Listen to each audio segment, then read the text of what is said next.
the stranger at the end of the road. Every evening, just as the sun dipped below the horizon, Mark would glance down the quiet road from his porch. It was during one of these moments that he first noticed the stranger, an indistinct figure standing at the very end of the street. No matter how often Mark looked, the figure never moved, never spoke, simply waited in the growing dusk.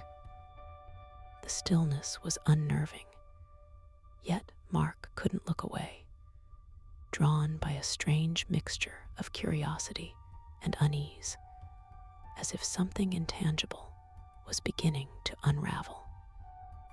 Neighbors whispered about the stranger, but offered no answers. Some said it was a prank. Others believed it was someone lost or waiting for someone long gone. Yet no one dared approach. Mark's nights grew restless, haunted by the figure's silent vigil. He started noticing subtle changes, shadows that seemed too still, the faintest echo of footsteps where none should be. The line between his waking thoughts and dreams blurred, each day sinking deeper into a haze of unanswered questions and growing dread. One night, compelled beyond reason, Mark decided to walk toward the stranger. The street lamp nearest flickered erratically as he approached, casting erratic shadows that danced along the cracked pavement. But when he reached the spot where the figure stood, there was nothing, only an empty, fog-shrouded stretch of road. The air felt heavy, charged with an invisible weight, and for a moment, Mark thought he heard a soft sigh carried on the wind. But when he turned to look back, the figure was already there, waiting, watching, as if it had never moved at all. The following days brought no relief. Mark's sleep fragmented into uneasy dreams where the stranger's face was always just out of focus, its eyes a hollow void. Conversations with friends became strained as he hesitated to mention the figure, fearing their disbelief.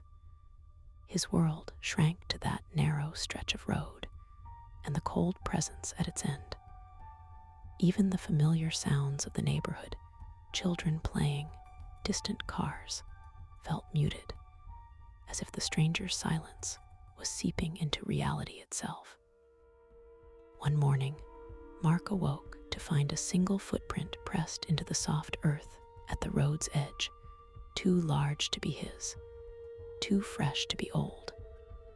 Heart pounding, he traced a path back toward his house, but the footprint vanished abruptly at the curb, as if swallowed by the street itself. That day, the stranger did not appear, but the absence was no comfort. Instead, it felt like a warning. The road was waiting, silent and expectant, and Mark understood that some presences don't come to be seen, they come to be felt, changing the way the world holds its breath. Weeks later, Mark moved away, unable to bear the weight of the stranger's quiet watch. Yet on his last night, as he packed, he glanced one final time down the road. There, faint in the distance, the figure stood at the end, just as it had every night, waiting, unchanging, as if tethered not to the place, but to Mark himself. The stranger was no longer just a shadow at the end of the road.